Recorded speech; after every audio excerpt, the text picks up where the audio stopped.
तो हेलो बच्चों, कैसे हैं आप सब। आशा करते हैं बहुत अच्छे होंगे। तो बच्चों, आज हमें हिंदी बुक से 12 नंबर चैप्टर नंबर 12 है केसर वाले देश। ये एक यात्रा वृतांत है और जो इसके लेखक हैं वो कन्हैया लाल नंदन जी हैं। तो चलिए बच्चों, हम इस चैप्टर को पढ़ते हैं। प्रस्तुत पाठ में लेखक ने कश्मीर यात्रा में पड़ने वाले प्रमुख पड़ावों, दर्शनीय स्थलों, प्रकृति के स्वच्छंद एवं अकृत्रिम सौंदर्य का बड़ा ही स्वाभाविक वर्णन किया है। देवताओं के स्वर्ग से भी सुंदर कश्मीर के वर्णन में लेखक ने सहज सरल शब्दों का प्रयोग किया है। फिर भी भाषा स्वाभाविक रूप से साहित्यिक है। यात्रा वृतांत में केवल भौगोलिक वर्णनात्मकता को ही प्रधानता नहीं दी गई है, अपितु यंत्र तंत्र चुटीले प्रशंसों को भी समाविष्ट किया गया है।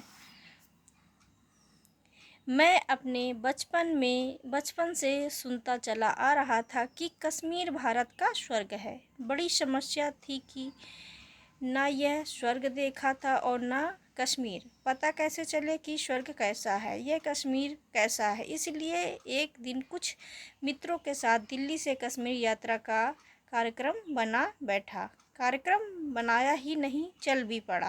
पहले रेलगाड़ी पठानकोट तक ही जाती थी, लेकिन अब जम्मू तक जाती है। जम्मू का नाम तो आपने सुना होगा। तवी नदी के किनारे ये ऐसा शहर है जो अपने मंदिरों के लिए मशहूर है। जम्मू के रघुनाथ जी देश भर में मशहूर हैं।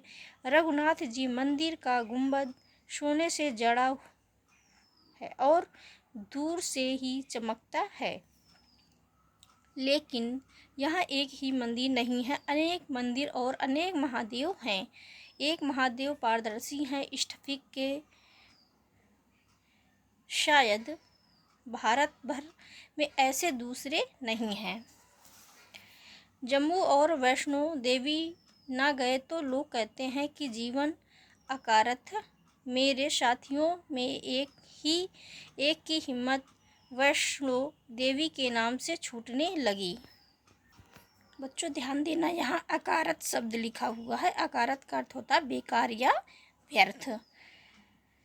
हिम्मत वैष्णो देवी के नाम से छूटने लगी। यही कारण यह नहीं था कि वे देवी के दर्शन नहीं करना चाहते थे। असल में देवी तक पहुँचने में जितनी सीढ़ियाँ चढ़नी पड़ती हैं, उतने में तो अच्छों की हिम्मत टूट जाती। वे बेचारे थोड़े थुल थे। उनकी सेहत का ख्याल रख के हम लोगों ने वैष्णो देवी की जगह श्रीनगर और पहलगांव जाना तय किया। बच्चों ध्यान देना, थुल शब्द का अर्थ होता है कि बहुत ज़्यादा मोटा होना।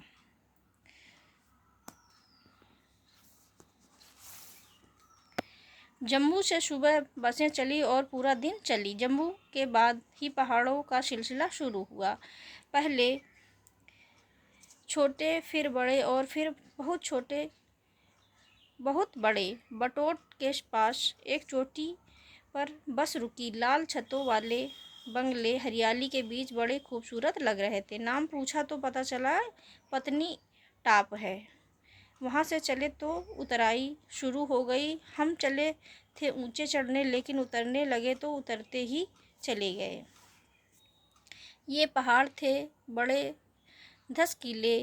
यही 10 किले पहाड़ बरसात में धसक कर रास्ता जाम कर देते हैं। सारा रास्ता यहीं बंद हो जाता है। बड़े बड़े बुलडोजर रास्ते का धसका पहाड़ और चट्टानें हटाते हैं, तब कहीं मार्ग खुलता है। बरसात में ऐसा अक्सर हो जाता है। राम राम करते राम बन गया। फिर जो चढ़ाई शुरू हुई तो बस को भी चक्कर आने लगे। यानी रास्ता इतना टेढ़ा मेढ़ा कि मोड़ों की गिनती करना मुश्किल हो गया। कोई गिने भी तो कितना। हर 50 गज पर एक मोड़ करते करते हम उस ऊंचे इलाके में पहुंच गए जहां जवाहर सुरंग बनाई गई थी। बनिहाल दर्रे पर उस सुरंग के बनने के पहले उस पहाड़ को चढ़कर ही पार करना पड़ता था।